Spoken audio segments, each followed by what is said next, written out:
All right, we're doing fantasy baseball rankings. A few days ago, I ranked shortstops, and the link for that video is in the description if you missed it and want to check it out. And thank you guys so much for supporting that video. It was really fun to make, and we're really up to 100 subscribers on the channel, which is amazing. So if you guys like this content and want to see more of it, hit the subscribe button right down there. But okay, now we're on to third baseman. Let's go. Tier 1, number 1, very easy. No one close to him is José Ramírez. He's been the tier 1 third baseman for a very long time. He's a true stalwart. He's honestly one of my favorite players to watch in the whole game. We're probably watching a future Hall of Famer here. He just does everything so well. He uses the whole field as a switch hitter. He has power, speed, defense, been with Cleveland his whole career, which is always nice to see. He's just, again, so much better than the field. There's no other third baseman that's going to give you 35 plus homer, give you 30 plus stolen bases. Like year after year, he's been a high first round pick, and he's really basically never disappointed. Definitely a good time to appreciate José Ramírez. We're getting to the end of his prime. There's like some chinks in the armor, but nothing that real yet to make us actually nervous, but appreciate one of the great players of this generation. Okay, now moving on to tier 2, we have Austin Riley, Rafael Devers, Manny Machado, and Jazz Chisholm. And whoever you're going to like most in this tier is probably going to change a lot based on the league you play in, I think, except for Austin Riley. He, to me, in this tier is the safest guy. He's my favorite third base target in the entire draft right now. I don't want to let the bad start last year scare anybody off how good he actually is. But he was very bad early on. He had a 220 average with 3 home runs on June 14th, which is terrible. But then from that point on, he had a 942 OPS and 16 homers over his last 56 games before he got a really unfortunate broken hand that ended the season prematurely. He's so good. The lineup is awesome. There's no issues with Austin Riley. He's a smash pick in the second round. Next, we have Rafael Devers. And Devers is interesting because there's some weird vibes going on at Devers right now. First of all, the situation with the Red Sox signing Alex Bregman and Devers refusing to moving off third base, even though he already has his monster contract. Bregman's a significantly better defensive player than him. And then on top of that, we're starting to get the beginning of some worrisome trends with his shoulder injury. He still has not played in spring training as of March 7th. And the shoulder stuff came up a few times last season, and then you saw him kind of have a rocky season as the shoulder stuff kept popping up. He missed a handful of games a few different times. He only had 5 home runs and a 720 OPS in the second half, which is nowhere near the level you expect from Rafael Devers. And then Boston gives Bregman a huge contract, and his position is third base. I still totally trust we have a long time till opening day. I mean, not a long time, a couple weeks, but the vibes are getting a little bit weird for Devers. Next up, Manny Machado, just such a monster. One of the most consistent players in the league, one of the most consistent players of this generation. He's played at least 150 games in 9 of the 12 full seasons since he was called up to the majors. And he's had at least 28 home runs in 9 consecutive seasons if you take out the 2020 shortened year. He's also averaged 33 home runs, 110 RBIs, and 10 stolen bases per 162 games going back to 2021. He is rock solid, someone you can trust very happily in this tier. Just don't overthink it. Next up, we have the most difficult third baseman to evaluate, and that's Jazz Chisholm. His stock is rising high right now. High in your rotisserie drafts, your high stakes drafts in the NFBC. He's a second round pick and a firm second round pick there. And the big reason for that is that in rotisserie leagues, you get a lot more value for stolen bases because one of the 5 categories or one of the few categories, and no other third baseman has a chance to steal 40 bases like Jazz does. So he's definitely a peg down, at least on the back of this tier if you're playing in your standard ESPN Yahoo points leagues. But he was truly invigorated when he got to the Yankees last season. It makes me think he could do what we all always hoped he could do for a full season. In 46 games after the trade, he had 11 homers, 18 stolen bases, and an 825 OPS. And that was while he was learning a new position, third base. We don't know if he's actually going to play third base this year. Aaron Boone has said he's penciled in at second base. That's even better for his fantasy value because he already has outfield eligibility. He already has third base eligibility. Add second base to that. Now this is just a monster. You can be able to move anywhere in your team. He's a full Swiss Army knife. Second base, third base, outfield. That's everything. If you have middle infield, you have corner infield. He can fill in anywhere. The one thing that's interesting to me is that Jazz has been hitting 5th in the spring all the way at the bottom of the Yankees good hitters. So that's going to be really good for him to get RBIs and probably really good for him to get stolen bases because I think if he would have hit near the top of the order, possibly even lead off ahead of Judge, yeah, he would have seen better pitches to hit and he would have scored a lot more runs, but you're not going to steal many bases when Aaron Judge is up behind you. So I think this is good for the stolen base upside, which again helps him in some of those rotisserie leagues. Just to play devil's advocate with Jazz though, he really has never been able to do it for a full season. Last year was the closest he got to it, but he still had a weird scary elbow injury after the trade to the Yankees where he had the minimum stay on the IL. But Aaron Boone said they were happy to avoid surgery. Those two things don't really go together. It makes me think that there might be an issue with Jazz's elbow. It's not a throwing elbow, though, so don't be worried about that. And he just always finds a way to get hurt. He always finds a way to not get to that 150-game plateau. But when he's good and he's on and he's healthy, he is such a fun player to watch. One of the most underrated players in baseball, I think, truthfully. Like, genuinely, if he plays 150 games, especially in that bandbox in Yankee Stadium, he could have 30, 35 homers. He could steal 40 bases. He can have 100 RBIs in the 5 spot in this order. He could probably even score 80, 90 runs. But genuinely, if I'm looking at this entire tier, Riley is the guy I'm circling. Huge circling. Maybe Machado. There's just a bit of a weird feeling on this tier besides Riley, and a big reason I feel weird about it is because I really love the next tier. And that next tier is Matt Chapman, Junior Caminero, Alex Bregman, and Jordan Westburg. First up, Chapman. What a strange career he's had because he burst on the scene. He was awesome. And he had the bad hip injury. Then he was bad for a few years. Then he was really good again. Then he was kind of bad again. Last year he goes to the Giants, which is a tough place to hit, and he's really good again. He did just seem really happy and comfortable in San Francisco. He was great when he was with the A's. He went to Cal State Fullerton for school. He grew up in Orange County. Weirdly, the same high school as Paul Skeens, Nolan Arenado, and Austin Romine. But Chapman is just such a great baseball player. He's got incredible bat speed. His power metrics are amazing. He's a great defensive player. He's a really good athlete. His power is so good that he actually has a chance to be the first 30 home run Giant since Barry Bonds, which is so crazy to say. It's been that long since the Giants have had 30 home run hitter. But that goes to show you how hard it is to hit home runs there and why Chapman's elite power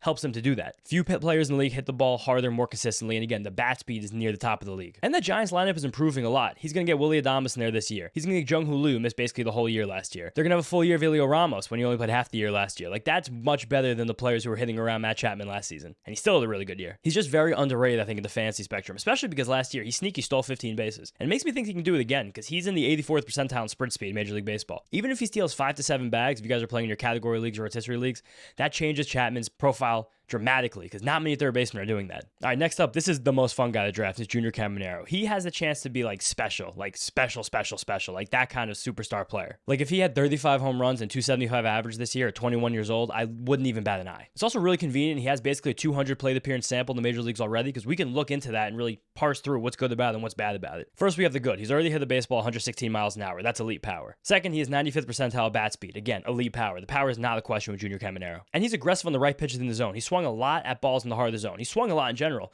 but the balls in the heart in the zone, he did a good job at attacking it. But then we have some bad. Again, he swings a lot. He loves to chase. He will chase everything. He's still very young, but Junior Caminero is going to see a lot of sliders out of the strike zone this season. And with that, with some poor pitch selection in there, he didn't hit enough fly balls, and he definitely didn't pull enough of his fly balls, not even close to access this giant power. Lastly, his swing is very long. Again, now we have bat tracking on StatCast, and we could see that Junior Caminero, among all players who took at least 50 swings last year, he had the 5th longest swing in the league. You can get away with that with the elite bat speed, but it's the kind of thing that might make him struggle with velocity early. And we saw that where he wasn't very good against pitches over 95 miles an hour. So again, there's some good ones, there's some bad. There's high risk, high reward. There's a really good chance that this isn't the year he takes the big step, but also could be the year he takes a step and he just becomes a monster right out of the gate. So Caminero is a fun player. You have to kind of like manage the risk on your roster when you're doing a fantasy draft. If you take super risky players at every position, yeah, like if every single thing hits, oh my God, it's amazing. It's kind of like betting a parlay. But if one thing misses, another thing misses, then your whole roster goes down. You got to go safe at a couple other positions and insulate yourself against Junior Caminero possibly just being like a 22 homer 240 guy. But if you can do that and manage your roster the right way, and then you take a good risk and you can mitigate the risk, and then you can still get the boom of Caminero, that's how you win a championship. Next up, we have Bregman. Bregman to me is one of the hardest players to evaluate in this whole board because there's a lot of genuine yellow and red flags in this game. The power's taken a hit. The walk rate went way down last year. Pitchers were more willing to throw him balls in the strike zone, which is kind of a scary thing for a player turning 30. If pitchers are more willing to throw in the strike zone, that means they're not very scared of what you can do with it. That was a big reason why his walk rate fell down so much. But I love him in Boston. The profile in Boston is incredible. He feels like someone who kind of should be a Red Sox. Like he has that attitude. He has that tenacity. Like he has that to him. And the Green Monster will be so kind to him. I would not be shocked if we look up at the end of the year and Alex Bregman has a 295, 300 average and like 50 doubles. And with that, the low strikeout rate, the high average, the doubles, Alex Bregman will be a monster in your points league, especially if you guys play in ESPN standard points leagues that deduct points for strikeouts and give juice for just hits. Bregman's a beast there. You could literally wind up being one of the best third basemen. And that in those leagues specifically, he might even be in the second tier around the guys like Machado, Devers, and Riley. And this is kind of just a gut thing. Like there was a lot of things that Bregman's been doing the last few years that should make us all think like, maybe he's declining. But right now it's just a feeling I got inside me. And it's about knowing the player Bregman is and Bregman has been his whole career where I trust. Also, there's a really good chance he plays some second base for the Red Sox this year. If he adds the second base eligibility to this profile, he's going to be a monster. I'm going to love to have him on some teams. Last guy in this tier is Jordan Westburg. And truthfully, I think Jordan Westburg, he's a tier below all the other guys, but I also think he's a tier above the next guy. So I didn't want to do like a solo Jordan Westburg tier in the middle. So he's kind of just tacked on the back of this one. And a big reason for that is he's going to see with the dual second base, third base eligibility. Having those guys who can move around your roster is so helpful because it allows you to kind of really maximize your bench spots more, take more upside shots because you're not worried about backups in multiple positions when you know you have a guy like Jordan Westburg who can fill in at second or third wherever you need him that week or that day, depending on the league you play in. Something else that scares me about Westburg, when he had a great breakout season last year, he had one of the highest slugging rates in the whole league with 2 strikes. You might think, wow, that's great. Look at this amazing 2-strike approach, but a 2-strike approach and having a high slugging percentage with 2 strikes, those don't really go together. That's not like protecting the plate. So I kind of think it's more likely that Westburg just kind of regresses with 2 strikes. That takes his whole profile down a little bit. Still a good hitter though, still a great athlete. A lot of contact, good power, kind of mid-plate discipline, but he's going to be in a really good lineup. And Camden Yards is moving that massive monster left field fence in and bringing it down a little bit. It's going to be really good for all the right-handed hitters. So now once you leave this tier, things start to get very interesting because now this is where we're getting to the end of the line for your 10 and 12 team leagues if you don't have a third baseman yet. And all the players I'm going to talk about now, they're all still good, but they all have a much more obvious hole or holes in their game than all the guys we've talked about before. And now this tier is Jake Berger, Mark Vientos, Vientos, Royce Lewis, Eugenio Suarez, and Isaac Paredes. First up with Berger, being traded from the Marlins to the Rangers, that has to be just such a breath of fresh air. You have to feel so good when you get that news from your agent that you've been traded from the Marlins, the worst team in baseball, maybe with the White Sox, one of the worst teams in baseball, definitely the worst lineup in baseball, to the Rangers, one of the best teams in baseball, probably the best team in the American League, probably the best lineup in the American League very easily. That has to feel like being reborn. And Berger's going to be an everyday player there. He has big power. He's going to eat in that lineup. And he's got the dual first base, third base eligibility, which is huge. And just be aware, this guy is still an elite power hitter. 19 home runs in the second half last year. He can pop it. Next up, we have Mark Vientos. And truthfully, he was one of the hardest players his entire board to rank, along with the next player, Royce Lewis, but for different reasons. Like Vientos, the power is so loud and it's so tantalizing. And I got to watch it firsthand last year through the second half and in the playoffs as a Mets fan. He had 32 home runs in 124 games last year between the regular season and playoffs.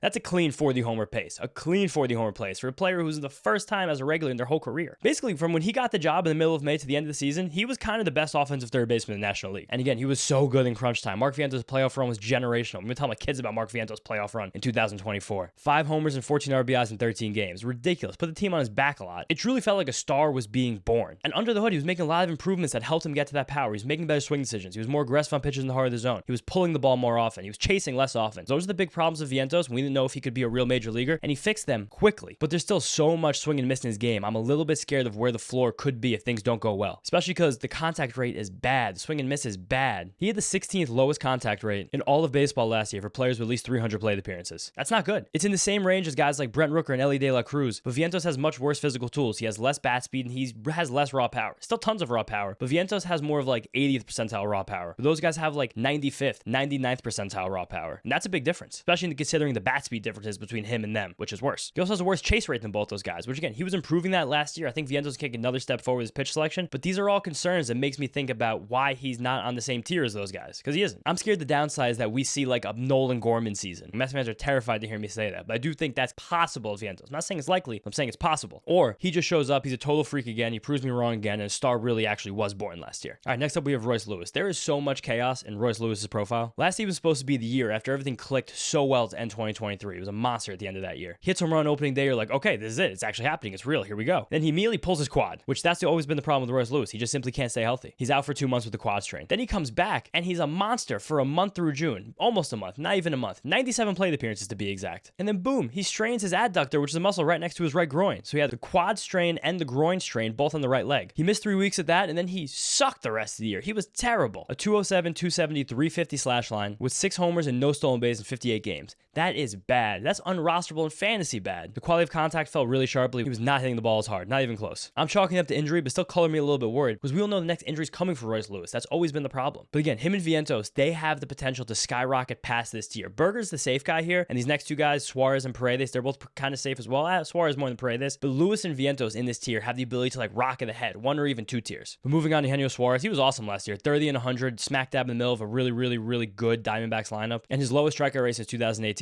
I think he regresses a little bit, but he's still a very solid run producer in the middle of this lineup, albeit without the ceiling of the guys like Vientos and Lewis. Then the last guy here is Paredes. He is such a bizarre player because there's probably like 6 ballparks in Major League Baseball where I could be like, yes, you will succeed as a baseball player. And he got traded to one of the teams that had one of them. I don't know what the Cubs were thinking last year trying to acquire him, knowing how hard it is for right-handed batters to hit home runs in their park, especially towards the second half of the year when the wind and the weather gets all bad. But I get scared with Paredes that the soft skills aren't that good. He doesn't have very good bat speed, doesn't really have very good natural power. It's all just about him getting out in front, yanking the ball, and pulling it over the fence. He will be able to do that in the Crawford boxes, but it's just, I get a weird bad feeling with Paredes. Maybe I missed the next 30 homer season, but I'm okay with that. All right, those are all the guys you're really going to be thinking about starting again, your standard 10, 12 team leagues. But now here's the honorable mention bench guys that you're going to have like on your waiver wire, first guys to pick up, or guys to take in the last few rounds of your draft. First is Alec Boehm. You saw the potential last year in April, and then as it always does, the power faded away. He just became the same player he always has been, possibly always will be. I still feel like there's some upside because he makes so much contact and has pretty good swing decisions, and that's a great lineup, and that's a great place to hit. But he's just never been able to twist it, never been able to get there. And he got worse and worse and worse as last year went on. He even got benched in one of the NLDS games against the Mets, which is crazy for the way he started the season. He was on the bench in a playoff game. But again, it's just a really boring contact profile. In your ESPN leagues, like I was talking about Bregman, because Boehm makes so much contact, so many doubles, never strikes out,